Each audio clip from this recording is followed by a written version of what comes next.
And we're live for episode number 8, Q&A, fan Q&A. Fan Q&A? Fan? I don't know. Audience? Fan. Sure, Q&A? Audience Q&A. Fan feels like we're self-identifying as like celebrities almost. Yeah, it feels intense. It just feels, I don't like that. Yeah. Justin Bieber, he could do a fan Q&A. Absolutely. He's got a lot of fans. Yeah. I don't have that many fans. I've got you. I've got my mom. I would say my brother's a fan. Yeah, I would say so. Leo's a big fan. Leo is the biggest fan. Yeah. My dog, Leo. Our dog. Yeah. Anyway. And the new baby. The baby, fingers crossed, will be a fan of me. Yeah, the baby is a big fan. At least until teenage years where, then no one's a fan. Well, it's not necessarily a boy. Right. We're saying he, she, but we are not finding out the spoiler for a future question that we have. Are we going to be finding out the gender? You're going to have to wait to hear our answer unless you use some context clues to decipher if we're finding out or not. Anyway, welcome back, everybody. Episode 8 of Lowering the Barrier. I'm Alex. And I'm Matti. And today we have a heck of an episode for you. It is a Q&A where listeners submitted their questions. Listeners, not fans. Listeners is great. Listeners is great. Yeah.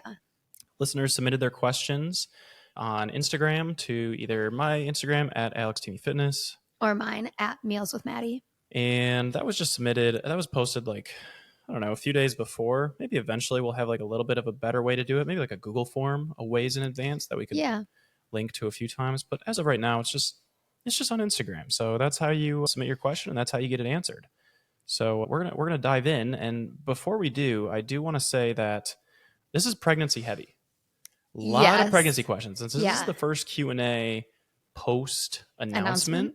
There were a lot, and I kind of expected this. There were a lot of pregnancy questions, and I think there are 3 non-pregnancy questions, and maybe about, just eyeballing it, maybe about a dozen pregnancy questions, maybe 10, I don't know. Yeah. So anyways, any preference if we do pregnancy first or after? I almost think for the people who want to not listen to pregnancy stuff, I almost think, do we do it first or do we do it after? Either way, regardless, we'll put timestamps. Yeah. We'll put timestamps. Okay, we'll put timestamps. So you can skip. We'll just do the pregnancy stuff first, and then feel free to skip ahead. Speaking of skipping ahead, if you don't want to hear the plugs, I'm going to make them very fast. Okay. So we appreciate it if you would give us a 5-star rating. If you like the show, if you like listening to us, if you like hearing me in your ears, in your car, or however you're listening to me, maybe over the Bluetooth boombox that seem to be coming back into their limelight. I guess I didn't know that. Maybe like 5 years ago, I started seeing a lot of like the old school boombox that people used to put on their shoulders. Anyway, so go ahead and give us that 5-star rating or subscribe if you haven't already. And if you are a huge fan of the show, please, you don't have to do this. I'm not asking you, please. It's not that big of a deal, but I mean, it would be really great if you could screenshot and share it on your Instagram story and tag us. We really appreciate that. We always share it. It just means a lot. Mm-hmm. And those are the non-monetary ways to support us. And if you want a monetary way to support us, Matti does not currently have any paid products, but I do. And that is the A-Team, which is, at the time of this recording, we will be in our final week of the current program. I guess the time of the recording, but also the time of posting. We're in the final week of the current 6-week program. And so next week would be the best time to join. Now, you can join at any time, but next week would be a great time to join because everybody's getting the new cycle, a lot of new movements, and it comes with a 7-day free trial. So 4 workouts per week, 6-week cycles. You're going to love it. It's called the A-Team. And then Forward Forever. We just started a cycle. So honestly, you can't sign up for this for another 6 weeks if you're listening to this when the episode first drops. So if you missed it, well, yeah, check it out in another 6 weeks. But yeah, that's a kick-ass program. So we're really excited. Already explicit. Boom. Just like that. Hit that mark. Whoops. Yeah, it doesn't take long. Doesn't take long. All right. Anything else before we dive right in? I don't think so. Okay. Before we jump into questions, is there anything you want to do you want to share? Let's see. What have we been into lately? Do you want to give any media recommendations or recommendations? So I do want to say that the media recommendations kind of like warming up the audience kind of thing was actually taken from Stronger by Science. So if you guys really enjoy this media recommendations section or any science-based nutrition fitness content, highly recommend Stronger by Science. They have platforms, they have a podcast, they have a website. I'm not sponsored by them or anything. I just really like them. Mhm. Okay, so anyway, media recommendations? I mean, oh, we're watching Better Call Saul. Yep, just finished season 3. Yeah, that's It's been great. sensational. That's an old show though. That's not like new. And No. oh, I'm watching the season of The Bachelor. Oh, yeah. Great content. Who are you rooting for? Daisy. Daisy, okay. Yeah, Team Daisy over Any here. reason? I just like her. You just like her? Yeah. Yeah. Okay. She has a good vibe. Okay. I think if you watched an episode, Mhm. you would say Daisy's got a good vibe. Daisy's got a good vibe. Yeah. Okay. All right. Well, cool. Well, go Daisy. Yeah. Good luck to you. Hope you get that rose. Yeah. Yeah. So far, so good. Nice. Let's see. For me, still chess. Still been playing a lot of chess. Today I actually hit a new high rating, rather. I beat a 900 rating, my highest You ever. did. My highest ever person I've ever beat. So that was a cool, and it wasn't close. I don't know what that dude. He must have been tired. Didn't have his coffee that morning or something because I just smoked him. It was easy. And then under that, another game came out recently. So for my gamers in the audience, which I assume are nobody, I would assume that It might be a slim. yeah, I think there's a very small proportion of people who are gamers that also listen to this podcast. And I don't say that because, obviously fitness and gaming kind of do have this overlap of like a lot of younger men, Sure. but, and just a lot of people are into fitness. It could be any age, any gender, anything like that, it doesn't matter. But Helldivers 2 is the game I've been playing. And I mean, you're basically, so the main character, I would say main character, but you are just a Helldiver. And a Helldiver is somebody who spreads democracy across the galaxy. So there are like these alien life forms that are trying to attack Super Earth, which is the new Earth. And you just get some guns and you just go kill bugs and robots. And it's really fun. The content around it on social media has been hysterical. Yeah. I mean, it's just been like everybody's almost like role playing into it. Like it's just really, really fun. Pretty difficult. Honestly, it's pretty hard, but you can squad up with a group of 4 people. Not good for kids. This is not a kids game. I think I should That's add a that good note. call out. Yeah, because I think a lot of moms do listen to this podcast. And so, just looking at demographics. Yeah. So not one that I would, this is not one for your 8-year-old. In my opinion, I'm not telling you how to parent. I'm sorry. That's fair. Yeah. I mean, yeah, I don't get to decide. No. They can, but I think generally most people would agree with me. I think generally, I don't play, but from what I've seen, I think generally people would align with Not that. a lot of cussing. I'll say that. There's not a lot of cussing. It's just you do have guns and you're calling down nukes. I mean, it's so intense. It's so fun. It's such a good time. All right. So anyway, maybe if your husband or if the listener, I'm not saying moms can game. For sure. There could be a mom gamer listening to us right now. For sure. My client, Shelby. Yeah. Former client. Yeah. Former client. Should I announce? Should I make that announcement? Do you want to? Yeah. I feel like might as well now. Okay. Sure. One-on-one coaching is coming back. Yeah. And I'm really excited, actually. I am too. I'm actually so excited that I'm trying to hold back emotion because I'm almost getting a little bit emotional about it. Yeah, I can tell. Yeah, it's so today I was putting together this post. So I've been thinking about bringing on one-on-one coaching back for a while. And then I'm creating this software to help one-on-one coaches interface with their clients better. And so, I firmly believe that if you build something, you need to try it. You need to use it. If I ever built like an apartment complex, for example, I would expect myself to live there for 6 months just to see what's good, what's bad, what could I update. If I built a software, I want to be one using it, and just so I know like how people use it and what the flaws are, what I could add, what I could change. So as I'm building the software, I kind of had this pull to go back to one-on-one coaching, and so today I was building this post for the announcement, which I'll probably release either Monday or Tuesday or sometime around then.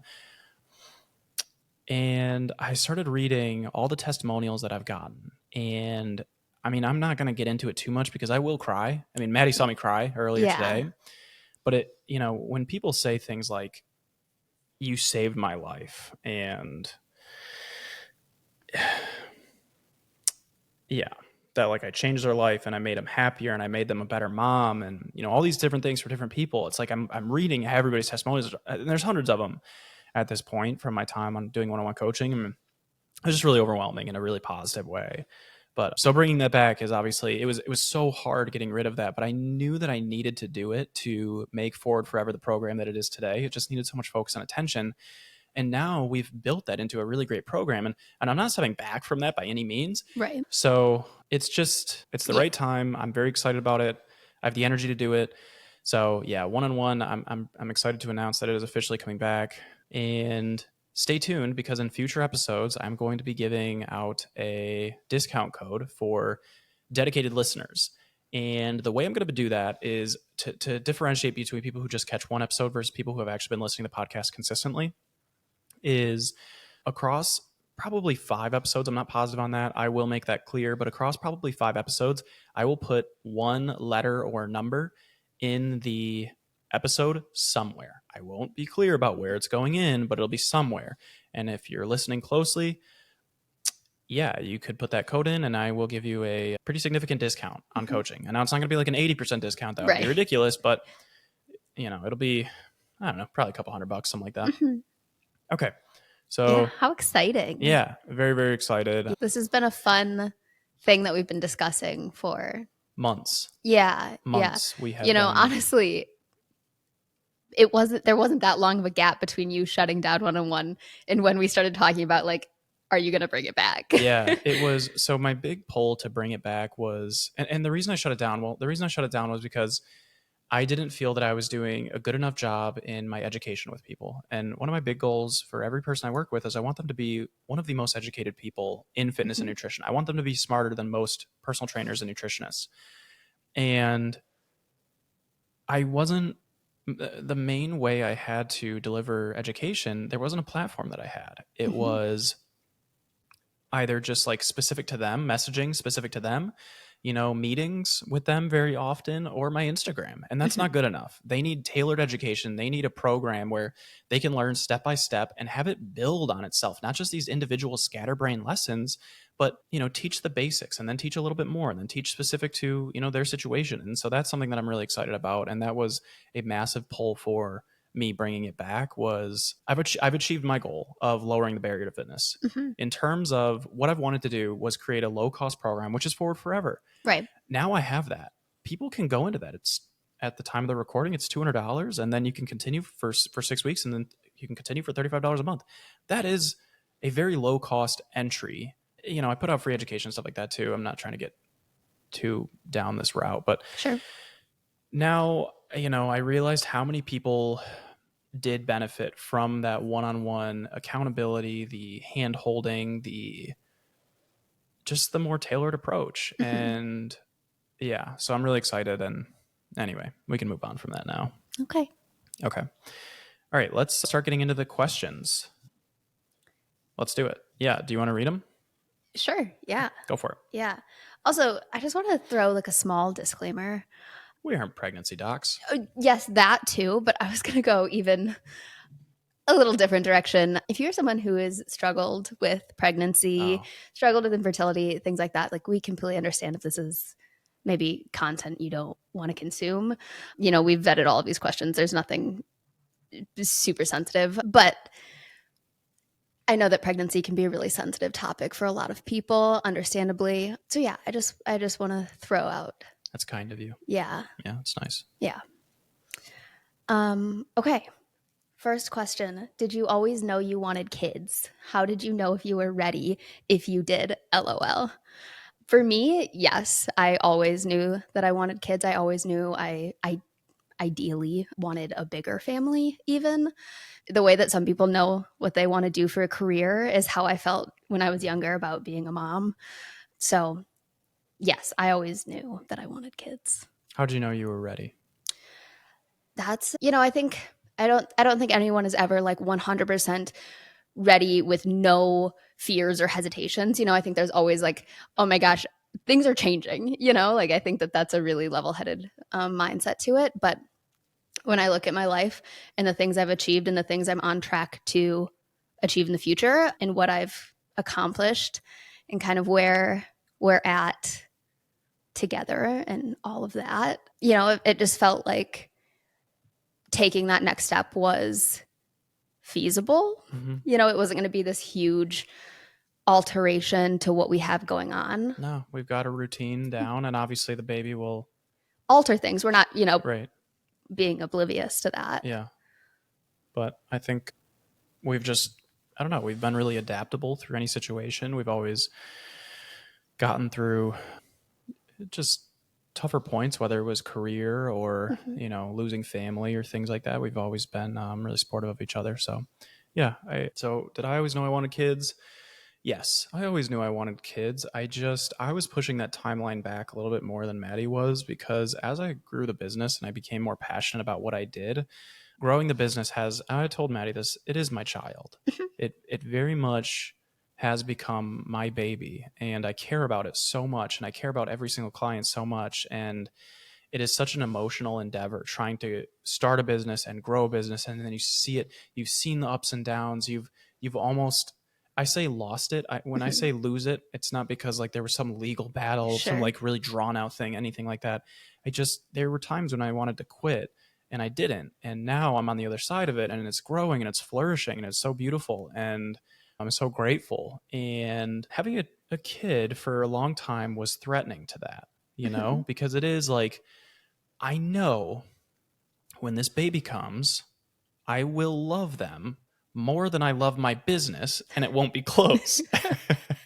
And I've been able to dedicate so much of my time and my passion and my attention to the business. And it's been the, large part of the reason that it's grown so explosively. And I've just been able to really give it everything I have. And so I always pushed away kids, I think if it were up to Maddie, we'd have 6 by now. But yeah, how did I know that if we were ready?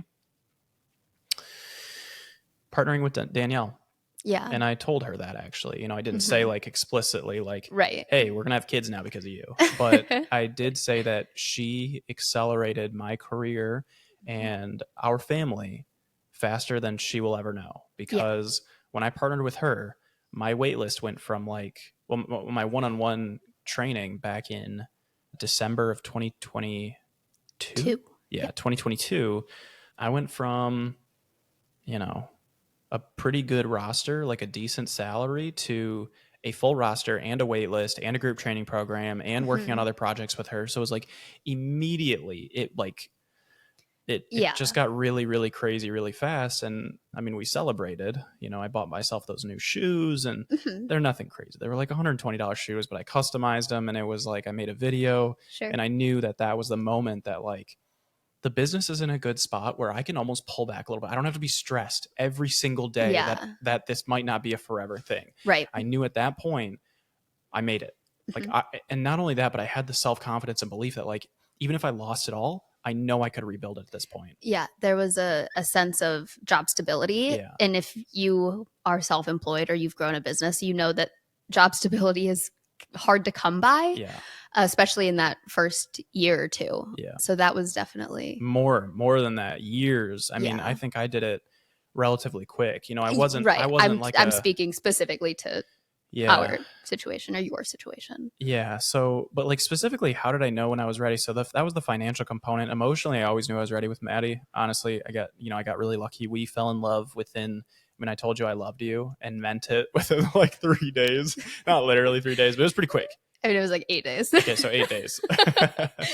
I also want to say, Alex and I are younger. Like I'm 26, but we've been together for 7 years. Yeah. So I think sometimes people maybe don't realize that this isn't like a really quick thing. Like we've been together for a pretty long time at this point. Yeah. We've been married for over 2 years. No. 2021. Yeah, right. Oh my gosh. Yeah. Years again. No. Yeah. Yes. 2021. Yes.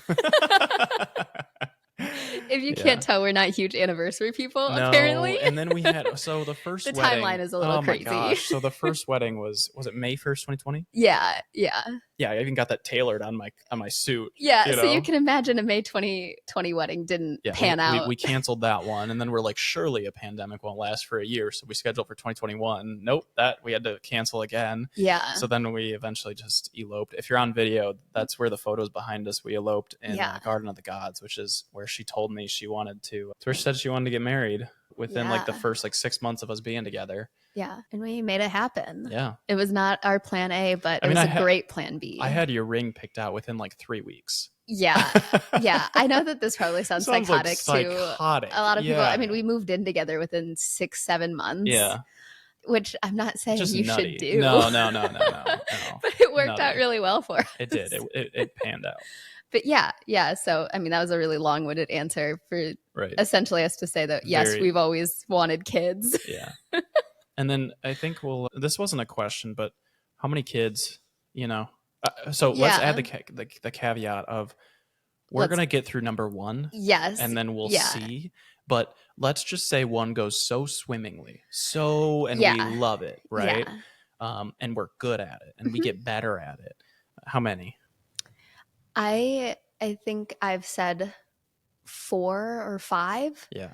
Anything past 5 starts feeling like they outnumber us. Yeah. I mean, they'll outnumber us a lot sooner than 5, but 5 feels like, whew. But I always wanted a bigger family.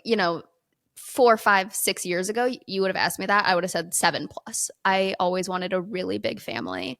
Now I'm a little older and I kind of get life a little bit more, and that 4 sounds pretty solid. But of course, like I would be happy with 1, I'd be happy with 2, but 4 is kind of that number for me.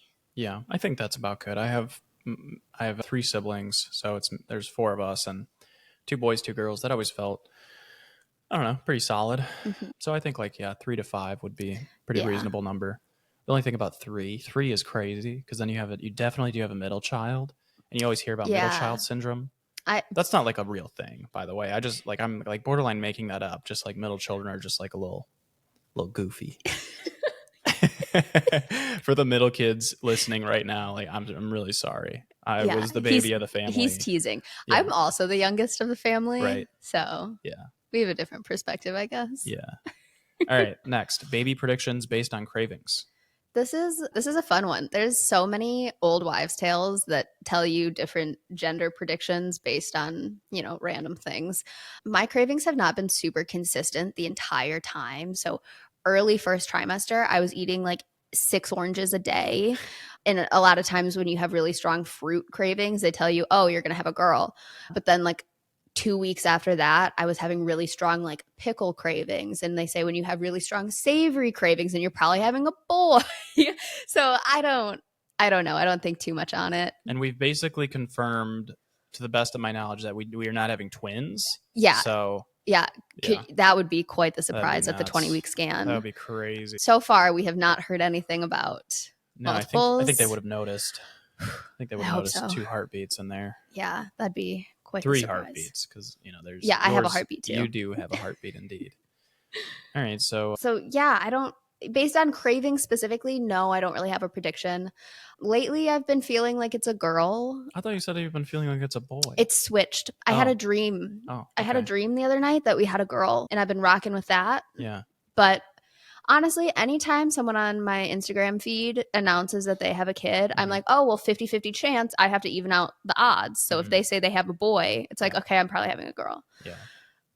That's clearly not how that works. Yeah, right. That's not how probability works, but when you're not finding out, it's it doesn't matter. Flip a coin. Yeah. Yeah. Do you have any hunches? No. And I think when people ask me this, it's like, how would I? How would I know? Yeah, you especially I just shut it down. Right. I'm a little crotchety, maybe. I'm not trying to be crotchety. I just yeah. How would I know? And I think okay, if I had some data to go off of, if you had these experiences and then we had a boy, for example, and then you had a very similar pregnancy, I would be leaning okay, maybe this is similar to a boy. Again, I don't know if pregnancy can kind of mirror that the same way. Honestly, I don't think so, unfortunately. I think they can my studies are not in pregnancy. Yeah. Yeah. So all of that to say, we don't have a really strong hunch at this point. No, and I'm trying not to get too tied up in that. Same. Because then I feel like I'm going to be happy if we have a boy or a girl. So I don't really care that much either way. Same. I don't want to be disappointed. I'll be excited either way, but I won't be disappointed either way when I say I don't care. And so if I feel if I get too tied to one gender, then I will be hoping for that, and that's not really what I want to do. So I'm just excited either way.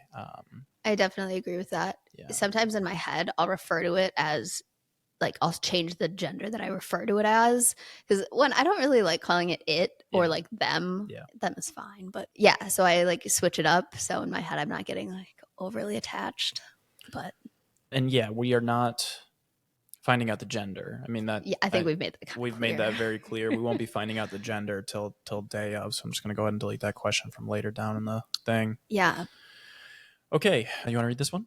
Yeah. Will you let the Goldens help name the baby? Like the names on tennis balls and then have them play fetch to decide. Mm-hmm. You know, I've seen this done and I think it's really sweet and really cute, but I just know that they would pick a name and I'd be like, dang, that's not or they the one just I wouldn't wanted. even bring it back. And That's another thing. our dogs don't really fetch that well. No. Rosie's better about it. They don't like the bring back aspect. They don't bring it back. Right. I They'll do think run it's after cute. it. They'll run after it. Yeah. I guess if we were really torn on like 2 or 3 names. Sure. But I also really like the idea of having 2 or 3 names that we really love. And then when the baby's here. Oh, we just look at it and decide? Yeah. Oh. I'm partial to that approach as well. Okay. So we just have to decide once we see this little purple alien? Yeah. Okay. Yeah. All right. Well, good. Alex didn't know that until this moment. Yeah, I didn't know that till. So he just found out that he has to come up with some more names. Yeah, I just realized I have to make a list. What are you both most excited for and nervous about as first-time parents? I'm excited for all sorts of things. Name them. Yeah, I'm excited for the first time they laugh and smile. Oh, that's so cute. Those little things like that, I'm so excited about. You know, I think this is a little gushy, but I'm really excited to see you as a dad. Yeah. You are great with nieces and nephews, and I just love hanging out with them. Yeah, so brings me a lot of joy. Yeah. So I'm really excited for that to translate to our own baby. I've always loved, I just think kids have the best energy. Yeah, and they like do. I'm just down to play whatever game they want to play. So if they're like making up a game, I'm just gonna rock with it. You know, I don't have to ask questions. I don't need to, clear my role in the game. I'm ready to play the part, whether it's the sailor, whether it is the princess at the tea party. Anything. I'm really excited for that.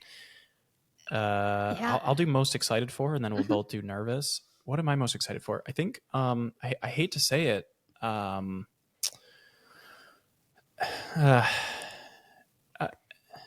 gonna say it, and I might change my answer, but like seeing them excel in sports. And this is a weird thing because I don't want it to be like this weird, like, oh, I get to live, right through them, or like they have to be into like, because if they don't care about sports, that's fine. I don't care. Like whatever. But I think I had a tougher start to sports because my parents weren't into sports, and I was just really skinny growing up due to my food allergies. Like nobody taught me how to be in a gym, and so like now with the exercise and nutrition knowledge that I have, I'm really excited to be able to just kind of tailor the habits, show my habits, and then hopefully they mirror them, which, that's what kids do. They mirror their parents. And so mirror them and just be able to open a lot of doors, whether they choose to go not the fitness route specifically, but like the sports route, they will have those doors open to them. And at the very least, I'm just excited to be able to kind of show them what a healthy, eating behaviors look like. And yeah, so I think like sports, and like I think I will be a very proud parent if our kid like scores a goal. They won't be scoring any baskets because we are not the tallest. We won't be having tall kids. It would be a shock if we did. It would be a shock if we did. Yeah. But, for soccer or for, whatever other volleyball or tennis or pickleball, maybe they could become pickleball star. But like whatever it is, really, really excited for that. And then I guess like just playing games with them, like having another buddy around just to kind of play games with and watch them learn and teach them as we go. I think, these are all very broad things. I guess I can't pick very specific things. Like the first time they laugh or the first time they smile, like that's so cute. To me, it's like, I can't wait for them to dominate in sports. Yeah, you're definitely thinking long term. Yeah, not like you got a couple of years to go, unfortunately. Yeah. Yeah, I'm excited for those first. And I mean, I don't think that you're not excited about those. No, it's just those don't even Yeah. You know, I wasn't around babies very much being the youngest. I mean, you weren't either, to be fair, but Yeah. I definitely wasn't around babies as much. Like I was around my niece. Let's not name her. Right. But I was around my niece a lot because my mom would babysit her twice a week and when I was back living at home still. And so I saw her kind of grow up, and definitely just toddlers are my jam, man. Toddlers, when they can start forming kind of broken sentences and they just say funny things and they're walking around and they just get into stuff. Like I think that is, it's such a funny age that Mhm. I know people say like terrible twos and stuff like that, Sure. but I think it's gonna be terrific twos. I think it's going to be, you know, obviously I don't have a 2-year-old, and so there are Mhm. probably parents out there thinking like, no, no, no, it's miserable, it's the worst. And I don't know. I guess partially that could be an individualized thing, and it could Sure. be perspective based, but I'm really excited for it. One other thing, I cannot wait to bring home the baby for them to meet the dogs. Yeah, Leo is going to love. Leo is great with kids. Yeah. And not that Rosie's not great with kids. It's just Leo's been around kids a little bit more. Mm-hmm. So yeah, I think that they are just going to adore having a baby Definitely. around. Yeah, I agree. Yeah. Leo's going to be a great big brother. Yeah. What are we most nervous about? Do we want to get real? Do we want to get real on this podcast? What am I seriously most nervous about? I have two things. I have two things. I wonder if they're the same. One, Food allergies. yep, food allergies. And then the sex talk. Oh. Oh God, I am not like no, that's funny. I just and like Yeah, you know, and that that's like was not teenage my- years, but that is something that's that younger than I'm- teenage years. Puberty? Well, what's teenage? Like 13? Puberty? I don't want to blow your mind on this podcast, but Not 8. 8? this is a little TMI. I started my period at 9. Oh my God. Wow. I thought like average age. I mean, I guess I just thought average age was like 13 for all this business, but wow. Mm-mm. Yeah. I mean, so that's something that I am most worried and most nervous about is navigating those talks and navigating the talks around like maybe you might start developing feelings for your classmates, and that's very normal. And so I'm gonna need some therapy to help guide me through that one. Need some books to read up on that. I'm gonna need some good books. Yeah, food allergies is one I'm nervous about. Mm-hmm. But with Xolair, who knows?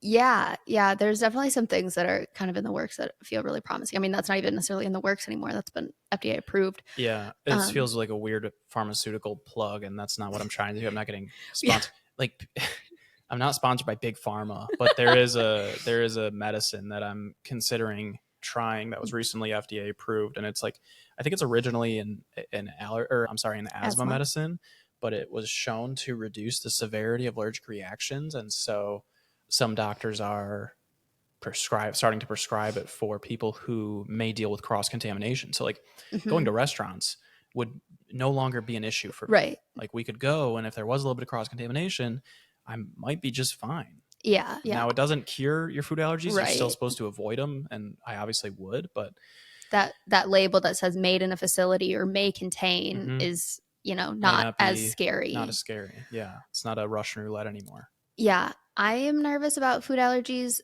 Not so much like if our kids have food allergies, that is something we know how to deal with. We can navigate that. I am nervous about having to do the introductions. Yeah. Because one, that's something you can't for now. There are some food allergies that you do not have that would be fine. Like you can do eggs and right. Lactose, those things. But peanut, that is something that will be a little bit stressful because we'll have to do it away from the house. Well, unless I go on Xolair. That's true. But I'll still be nervous. Yeah. No, I get that. Yeah. The other thing, and I'm surprised you didn't say this, as a first time mom, I'm really worried about the sleep. Oh, yeah. For that first, couple years. Yeah. That's going to be brutal. I mean, first couple of years, but really the first couple of months, especially. Yeah.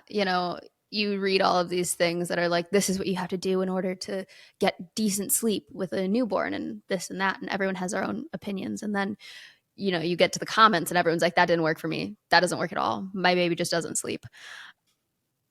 So yeah, I'm nervous. I'm nervous about that. I think, and this is I mean, it's kind of related, but something I am also nervous for is finally giving up slight control over my business. Yeah. I won't be able to have that.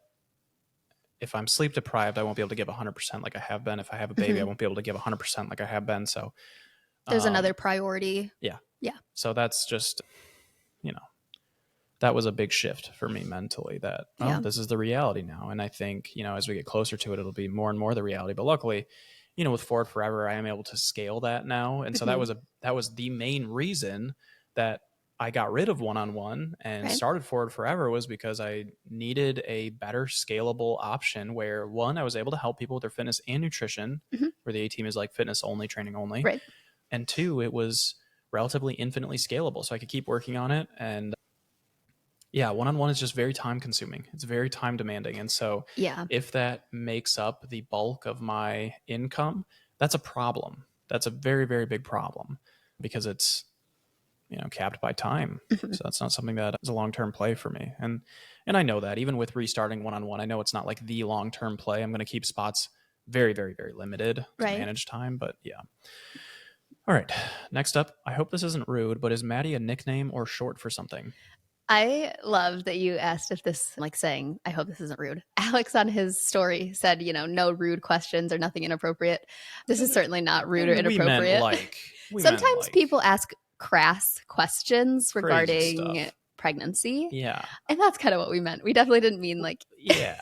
Like, not that other people are being rude with their random questions. No, it's just like, don't be weird, Don't ask. Yeah. People ask crazy things once you announce that you're pregnant. Yes. Which is, it is what it is. Yeah. But yeah, totally not rude. Matti is a nickname. It's short for Madeline. My dad's name is Matthew, and my mom really wanted to name me Madeline, the traditional normal spelling of it.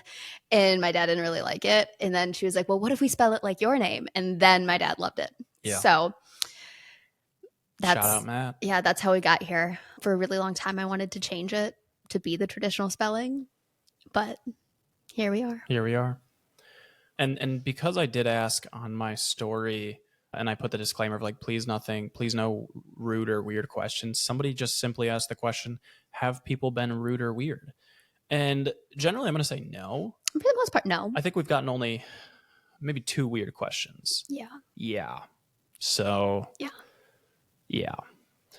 And I'm sure people are like, do you want to say like what rude or weird questions we've gotten?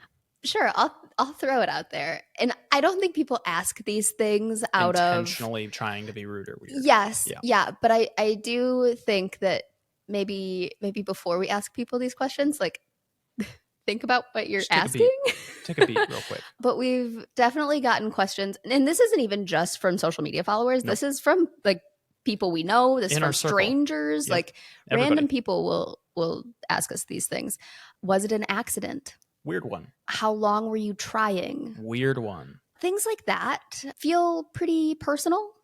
Yeah, we could answer those, I guess. No, like it's not like I'm like, I don't want to answer them. It's just like I don't want it to be normalized to like go around asking people intimate details about these things, because this was not an accident. Right. But if you ask that to someone who it was, that could be a little offensive. Right. Yeah. And I just think that we should approach questions with kindness. Pregnancy is just it's a sensitive topic because some people really struggle with it. And so like, like how long were you trying? It's like, what if somebody was trying for a year? What if somebody was trying for, longer than that potentially? What if it was a really big struggle for them? I don't know. It's just, So that's all I meant with have people been rude or weird. I'm going to say like in general, no. People have not, but people have been very kind. They've been very supportive. Very, very supportive. Yes. We feel very loved by all of the comments. Definitely. And congratulations. So thank you for that. Did you take the test together or did Matti surprise Alex? So I was not in the room when she pissed on a stick, if that's what you're asking. And I did not piss on the stick. No. Yeah. The timeline of this, I can share a little bit about it. So if you are familiar with pregnancy, you know that you can start taking tests after like 8 days post ovulation. So I had taken 3 tests and they all came back negative.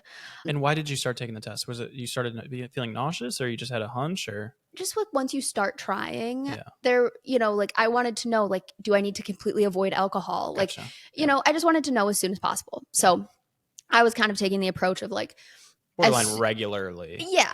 As soon as you could start finding out, I wanted to just know for the sake of knowledge. So they all came back negative, and I was like, all right, it's negative. That's fine. And then I just had this hunch. My period was due, and I just had this hunch. So I woke up at 5 a.m. And this is back when Rosie, our youngest puppy, was still like very much a puppy. So Alex was sleeping in the guest room to take her outside. She had to wake up a lot during the middle of the night. Yeah. So I woke up at 4 or 5 in the morning, and I woke up from this dream, and I just had this feeling like I need to take a test. So I did, and it came back positive, and I internally was like, what? Like, it was very much in my mind a no-go that time around. So it was very much a surprise to myself. And I was like, I don't know how to tell Alex. Part of me was like, do I just go wake him up? Do I just like run into the bed? Like, I have no idea. Like, as I don't know. It was just a surprise because we were so sure that it just wasn't going to happen this cycle. And then I was like making excuses to go to the store. I think I came up 2 different times that day. I was like, I have to go to the store. I have to go to Target. Yeah. And I went and bought mugs. I kept saying like, I'll just come with you. Yeah. Oh my gosh. No, that was the first time I was like, oh, I have to go to the grocery store. And you're like, oh, I'll just tag along. Yeah. And I couldn't. She loves when I drive her to the grocery store, and I just walk along with her. I push the cart around.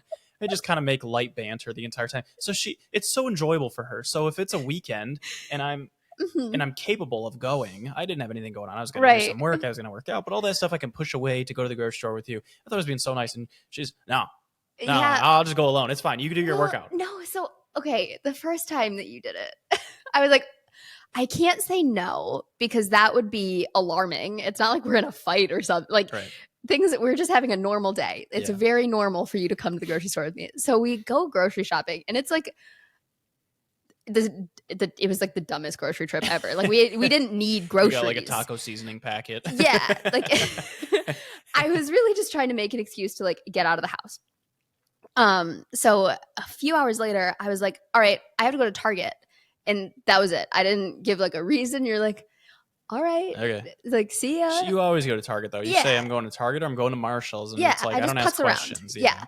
So I was feeling very frantic during this trip. And throughout the day, I think I've taken 3 or 4 pregnancy tests just to confirm because I was still feeling like there's absolutely no way.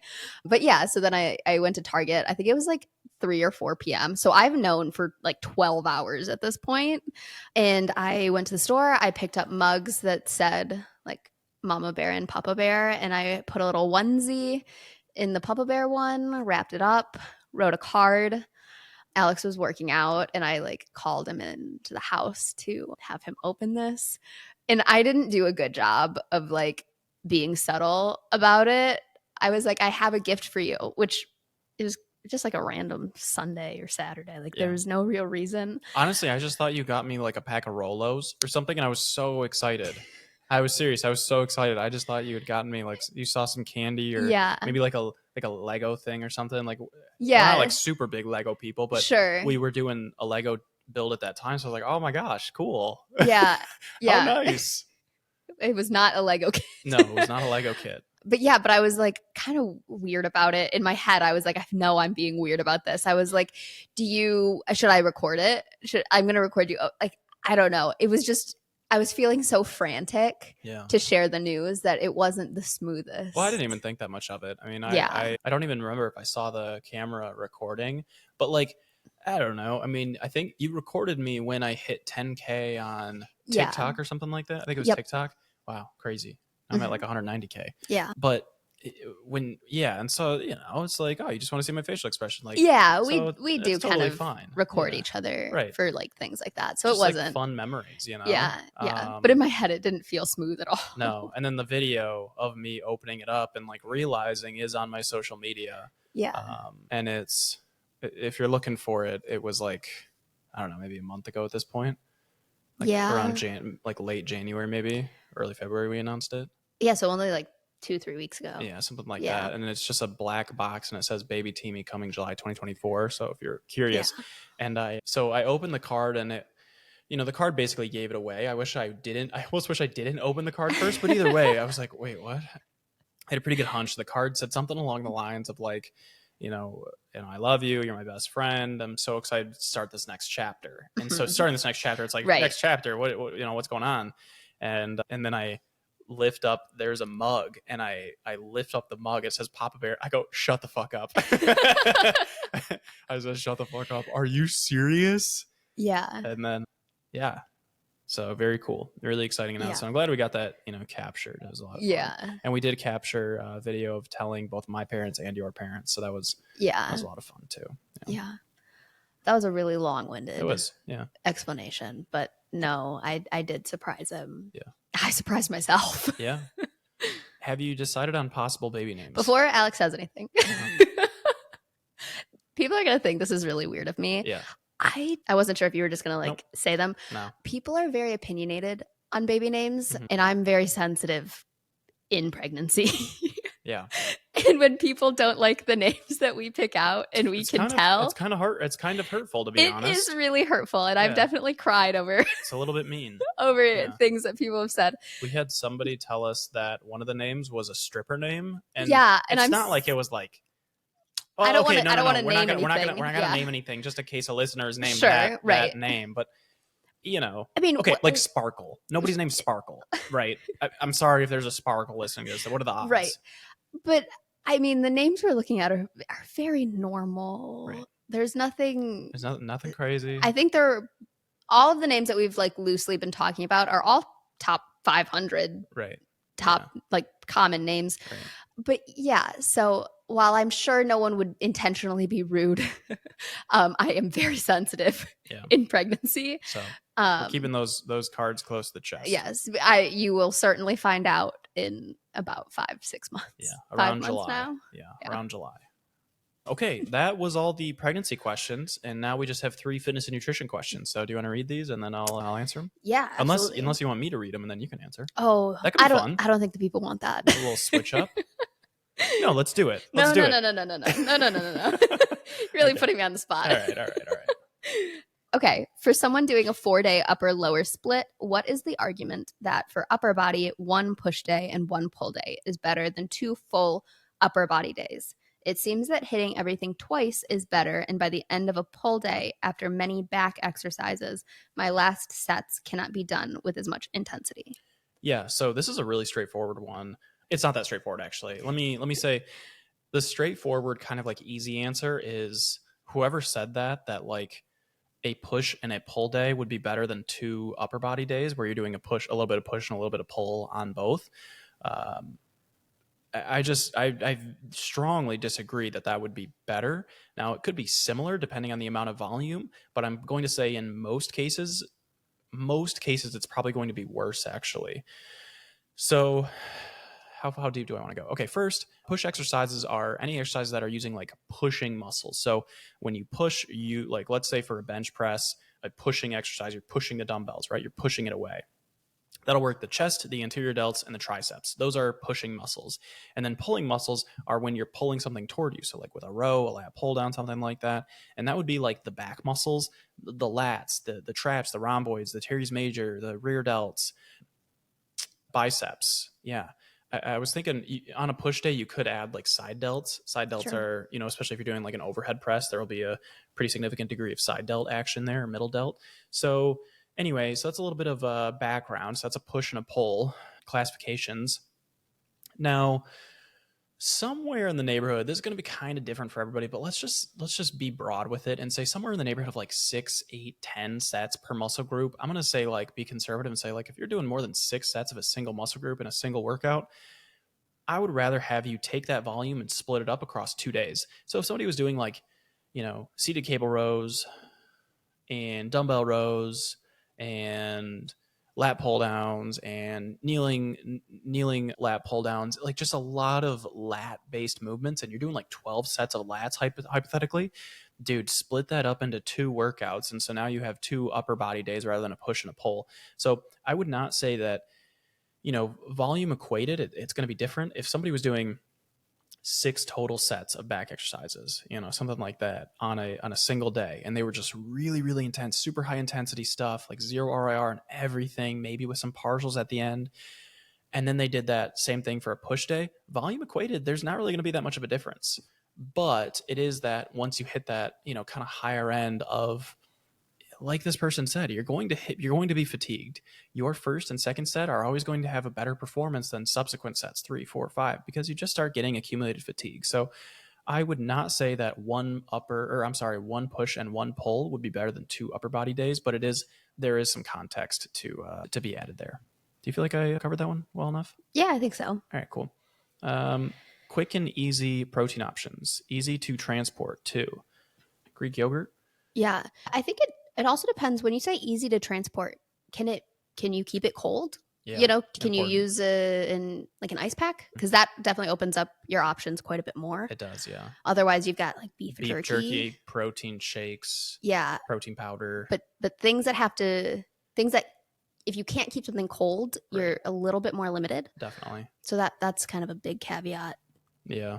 Honestly, anytime people ask me like easy protein options and easy transport too, I just think like go to ChatGPT, go to Gemini, which is Google's AI, yeah, and they'll give you a long, long list and they'll break it down. Like they'll be able to do it quicker than I can. But some of my go-to protein options as far as like snacks, now I'll say when I'm in a fat loss phase, I don't really do as many snacks. Mm-hmm. I will always also have like the high protein snacks, but I always try to make it more of a meal. I try to increase more to it.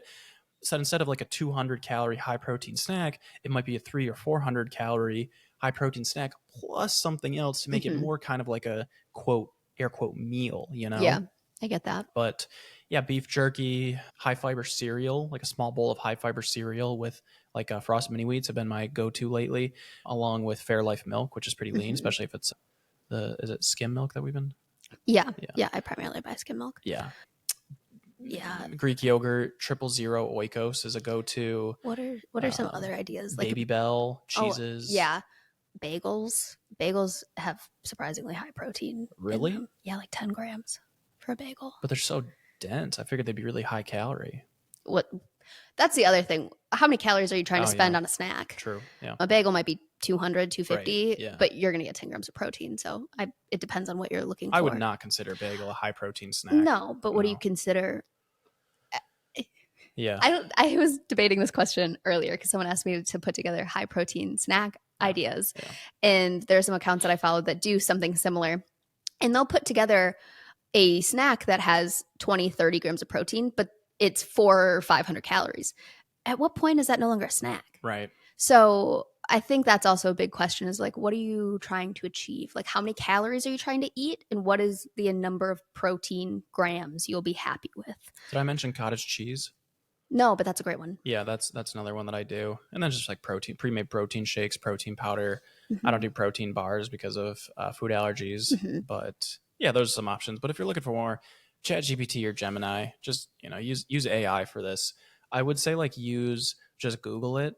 But honestly, Google has usually they just have blogs. You know what I mean? It's always just blogs that they aren't actually high protein stuff, or they're like so ridiculous. I don't know. Sometimes it's also just harder to get just quick answers. Clear answers. Yeah. Okay, last question. I would like to lose fat. Should I still keep lifting 3 to 4 times a week or focus on something else?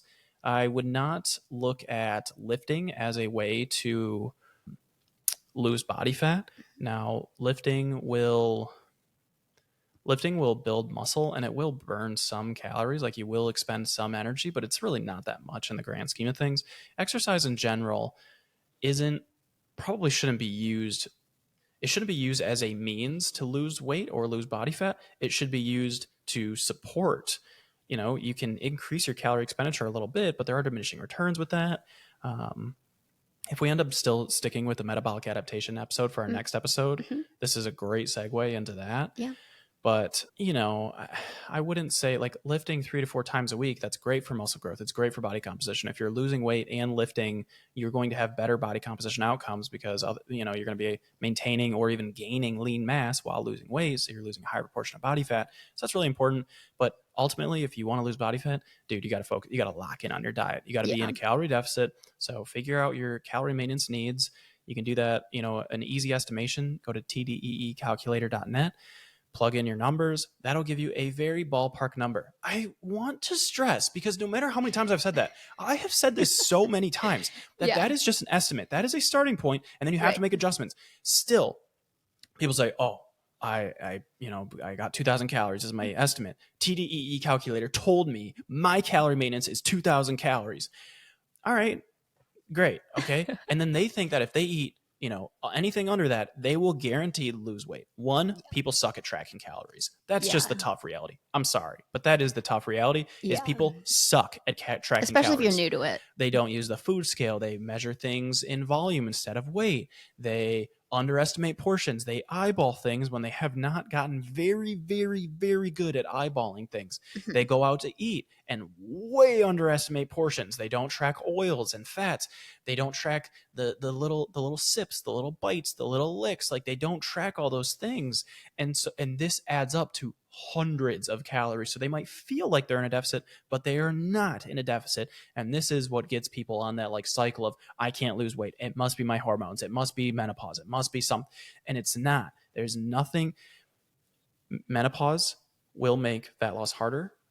Hormones, if your hormones are all out of whack, which most people's are, but if they are, then that could make things harder. But that does not change the law of physics, the law of thermodynamics, which we cannot create energy. If we are eating less than we burn, if we are expending more calories than we are intaking, we will lose weight because we will be using stored energy to fuel it. Stored energy in the form of adipose tissue, largely body fat. So it's just, long-winded answer for that, but it is a frustration for me when, and all these coaches out there, they try to make the problem so much harder than it is. You got to get your hormones right. You got to do this diet. You got to do this. You got to do that. Yeah. You can enjoy a very wide variety of diets. Hit your calories with plus minus 100. Hit your protein. Get 14 grams per 1,000 calories of fiber. I'm sorry, get 14 grams of fiber per 1,000 calories eaten. Yeah. So I think I want to leave it there. If you want to lose body fat, get into a calorie deficit, track your meals, and you can be in a calorie deficit without tracking your meals. It's just it's a little bit harder. It's like, can you save money without budgeting? I mean, yeah, sure. But you do, it's probably a little bit easier if you track it and you be meticulous with it and you look at weight, take your weight 3, 4, 5, 6, 7 times per week, first thing in the morning, after you're going to the bathroom, before eating or drinking anything, and get that data, every day. Do that 3, 4, 5, 6, 7 days per week for 2 to 3 weeks, and then look at averages. Look at week 1 average, look at week 2, look at week 3 average, and then make decisions based off that. If you're going down half a pound per week and you want to lose weight, you're great. You don't need to go faster than that. If you want to go faster than that, try subtracting 50 or 100 calories from your intake. I mean, that's how simple it is. That is really how simple it is. You look at data, you track your diet, you look at data, and then you make adjustments based on the data you've collected. That is it. That is all you have to do. It is that simple. Calories in, calories out is a mathematical equation, and you can beat it. You can just master fat loss. You can master your body composition with that. Now, exercise programming and specific nuances, that's a little bit harder. But in terms of just calories in, calories out, very simple. There's no multiplication. There's no ratios we need to worry about. It's just straight up addition and subtraction. Okay, I'm like really dumbing it down, and it is like the way you achieve that calorie deficit. That is where you can get really creative, and that is where you can really start thinking outside the box. I'm not trying to be like super reductionist for the people who have struggled to lose weight. Like, oh, you can't do math, you freaking idiot. Like, that's not what I'm trying to do. But in terms of, don't overcomplicate the straightforwardness of the overarching problem. Now, you can kind of get real meticulous about the nitty gritty of how you achieve that calorie deficit. But, there are a lot of people who try to solve you a problem that is bigger than it is, and they do this so that they can sell a supplement, they can sell a service, and it's just that tomfoolery really bugs me. Tomfoolery. All right, you want to wrap it up there? Yeah. Cool. Once again, check out the A-Team if you want a low-cost training program that is less than $1 a day and comes with a 7-day free trial. The week that I'm posting this, we are in our last week, so next week would be the best time to join, but you can join anytime. Forward Forever, next cycle will open up sometime in like late March or something like that. It's a ways down the road. Yeah, March 31st is the start date of our next cycle. So if you missed this one, check it out next time. If you enjoyed this podcast, please hit us with that 5-star rating. We'd really appreciate it. Subscribe if you haven't already, or like, or follow, or whatever you got to do. And if you really, really enjoyed it, go ahead and screenshot and share on your Instagram story and tag us at AlexTeamyFitness. And at Meals with Matti. And that is it. I hope you have a wonderful day. And till next time, take care.